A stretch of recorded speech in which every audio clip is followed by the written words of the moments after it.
Millionaires will be made in the next 19 days, and the more the market drops, the bigger the opportunity, especially if you know which stocks to buy and how to be greedy when others are fearful. That's the best way to get rich without getting lucky. So in this video, I'll show you exactly how to take advantage of this market downturn before it's too late. Your time is valuable, so let's get right into it. First of all, being greedy when others are fearful does not mean blindly buying the dip.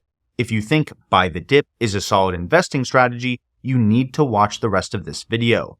The first step to being greedy when others are fearful is understanding what investors are afraid of in the first place. Step 2 is finding the mistakes that they're making by being so fearful, specifically the mismatches between a stock's price and the underlying company's value. Step 3 is making a plan to take advantage of those mistakes. If everything is on sale, which stocks am I actually going to buy? And step 4 is updating the plan because things are always changing, which brings us right back to step 1. That means long-term investing isn't just something to rush into as prices keep falling. It's a process that starts with understanding the overall market landscape. So let's start there. During an interview on economic policy earlier this week, President Trump said the US economy would see a period of transition as tariffs take effect, and he refused to rule out the possibility of a recession. If you didn't know, the Trump administration announced 25% tariffs on imports from Canada and Mexico, but then delayed them until April 2nd. April 2nd is 19 days away, which is why I'm saying millionaires will be made in the next 19 days. He also raised tariffs on all Chinese imports from 10% to 20%, as well as imposed 25% tariffs on all steel and aluminum imported into the US. These tariffs went into effect on Wednesday, March 12th, with more huge tariffs potentially still on the table, from a 250% tariff on dairy products from Canada to up to 100% tariffs on computer chips made in Taiwan. Like I said in my previous video, there are two ways for Trump's tariffs to potentially backfire. On the manufacturing side, companies might move their factories out of China, but instead of coming to the US, they'll just move to another country with lower costs of operations. But the second option is even worse for the economy and much more likely to happen, which is that companies will simply pass these added costs onto their customers. That's worse because rising prices means lower spending, which means lower earnings for these companies and ultimately lower stock prices. That's why stocks keep falling whenever new tariffs get announced. The reason that this is much more likely is that the Trump administration has actually been pretty back and forth on tariffs overall, imposing and then delaying them multiple times over the last few months as he uses them as a negotiation tactic. This back and forth makes it much harder for companies to make long-term plans, like moving factories and changing their suppliers, which makes raising prices their best option. That's what's putting downward pressure on the stock market right now, which means it could reverse if Trump goes back on some or all of these tariffs before the deadline in 19 days. Now that we understand what investors are afraid of, we should see how afraid they actually are, because the bigger the panic, the bigger the opportunity. In my opinion, the best way to track market sentiment is with CNN's Fear and Greed Index, which I'll leave a link to for you below. Right after President Trump's interview, the stock market fell deep into extreme fear territory. The Fear and Greed Index goes from 0 to 100, and a 14 isn't just a one-year low, it's also one of the lowest ratings I've ever seen, which means the market was as fearful as it gets, and it's still sitting at a 16 at the time of this recording. That's good information for investors that want to be greedy when others are fearful. In my previous video, I talked a bit about the 7 market indicators that get averaged together to make up this Fear and Greed Index. Things like stock price momentum, the ratio of puts to call options, and market volatility. But there's one indicator in particular that makes me think that this is a serious opportunity right now. Safe haven demand measures the difference in returns between stocks and bonds over the past 20 trading days. Stocks are riskier than bonds, but they usually generate higher returns. On the flip side, there's more demand for bonds when investors are scared of risk. And currently, bonds are outperforming stocks by one of the biggest margins that I've seen. Said another way, safe haven demand measures the money moving into and out of stocks, and a massive amount of money just left the stock market. As you can see, the last time this happened was in August of last year, but check out what happened to stocks right after this massive flight to safety. And speaking of safety, you probably know that VPNs protect you and your data by encrypting it and making it look like you're somewhere else. But did you know that VPNs can also save you a ton of money? That's where Surfshark comes in, the sponsor of this video. Surfshark is a super fast and easy to use VPN that you can install on unlimited devices with just one account to protect you and your entire family. But some online stores raise their prices based on your location, so you can also use Surfshark to always get the best price on expensive purchases, like plane tickets, hotel rooms, and rental cars. And since VPNs change your digital location, Surfshark also lets you access content, websites, and services that are blocked in your region altogether. So if you care about your family's privacy and you like saving money, you can go to surfshark.com/ticker to get up to 4 extra months for free. And since Surfshark offers a 30-day money-back guarantee, there's no risk in trying it with my link in the description below today. Alright, let's look at what happened the last time that investors moved so much money from stocks to bonds. That flight to safety happened over about 3 weeks, beginning on July 15th and bottoming on August 5th, before taking another 3 weeks to completely reverse and even swing all the way to extreme greed. Now let's look at how stocks performed over that same time period. Here's a one-year chart of the S&P 500. From July 15th to August 5th, the S&P 500 fell by about 8%, marking its single biggest decline over the last year, besides the one we're in right now. But then, from August 5th to August 30th, the S&P 500 completely recovered before going up another 7% over the rest of the year. So all we had to do was not panic sell like everyone else, and we'd be up by 7% in just a few months. Not bad, but the whole point of this video is to be greedy when others are fearful. So instead of doing nothing, what if we bought the S&P 500 instead? Well, it turns out we'd be up by 17% in 4 months, and that's on the S&P 500, which is one of the lowest risk funds on the market. Nvidia stock fell by 22% from July 15th to August 5th, before immediately recovering by 30% and going on to make new all-time highs,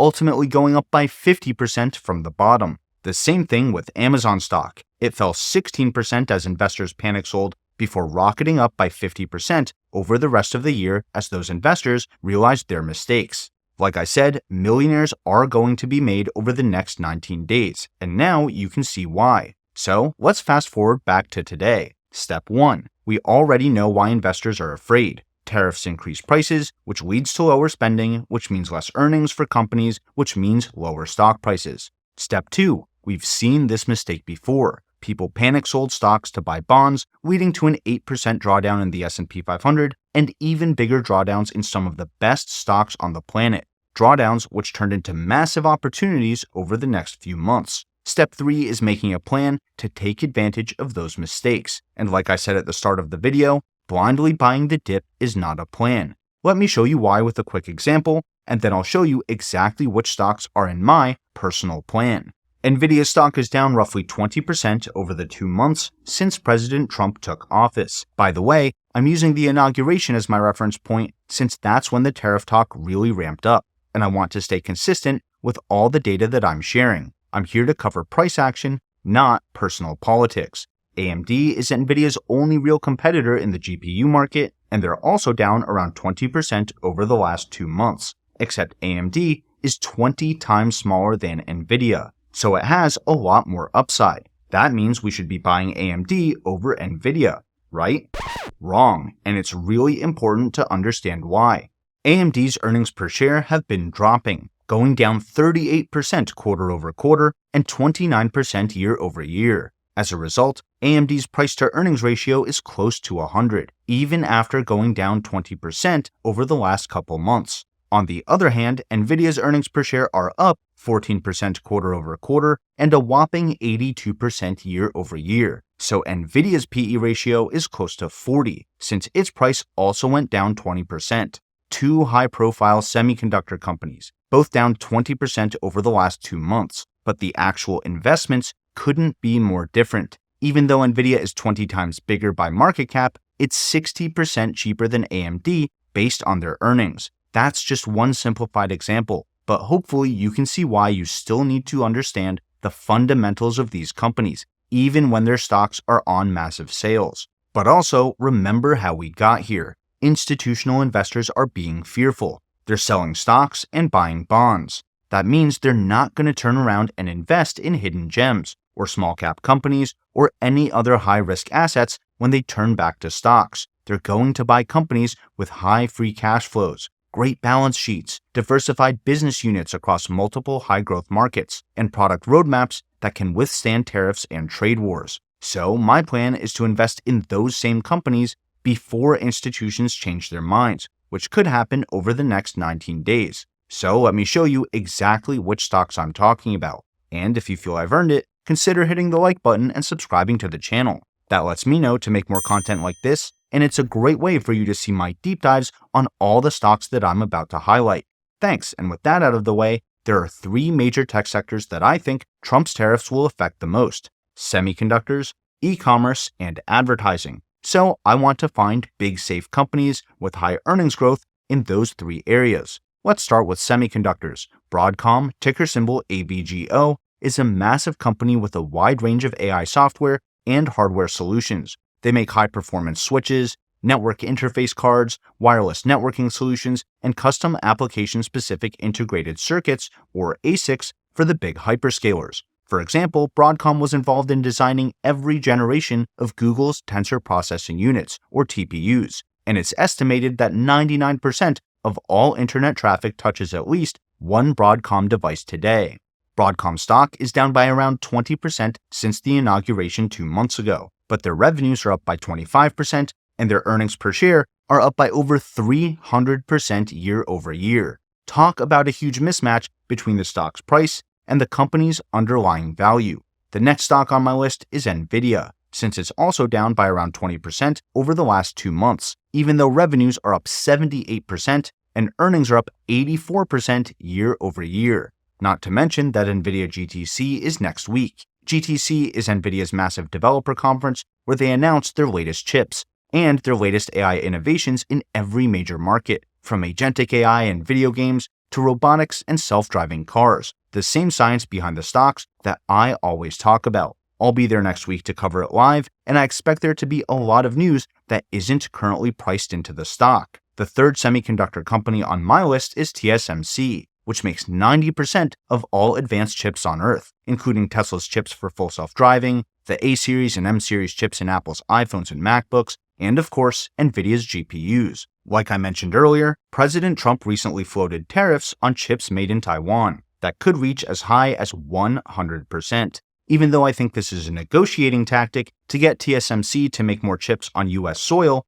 TSM stock is down by 20% over the last 2 months. Meanwhile, their revenues are up by 39% and their earnings per share are up by 57% year over year. On the e-commerce side, Amazon stock is down 17% since the inauguration, while revenues are up 10% and earnings per share are up 84% over the last year. One thing that most investors still don't realize is that Amazon Web Services is the single biggest cloud service provider in the world, with a market share as big as Microsoft Azure and Google Cloud put together. By some estimates, AWS powers roughly 1/3 of the entire internet, at a time where cloud infrastructure revenues are growing by roughly 23% per year thanks to AI. AWS is also Amazon's most profitable business unit by far, generating more operating income than their online store and their subscription services put together. On top of that, Amazon is the 3rd biggest advertising platform on Earth, only behind Google and Meta platforms, except Amazon's ads business is growing much faster than Google's and Meta's put together. In fact, advertising is Amazon's fastest growing business unit, with revenues of over $17 billion last quarter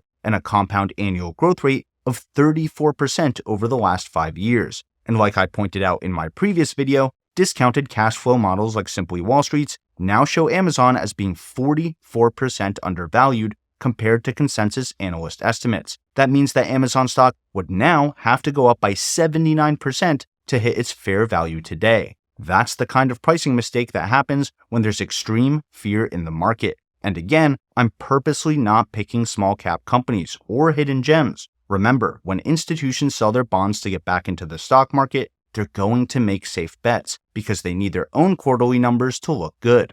That's why the next 2 companies on my list are Meta Platforms and Google. Both stocks are down by around 20% over the last few weeks. Google peaked on February 3rd, and Meta Platforms peaked on February 14th. And both stocks are 34% undervalued according to Simply Wall Street's DCF models, which means they both have over a 50% upside to hit their current fair value. Meanwhile, Google's revenues are up 12% and their earnings per share are up 31% year over year. And Meta's revenues are up 21%, while their earnings per share are up 51% since last year. I know this video is a little long, but I wanted to be thorough since there's a lot of panic on both sides of the market right now. Institutions are panic selling stocks to buy bonds, and retail investors are rushing to buy the dip without taking the time to understand the big picture, checking the fundamentals to find mistakes in stock prices versus a company's actual value, and making a clear plan of action based on data, not their emotions,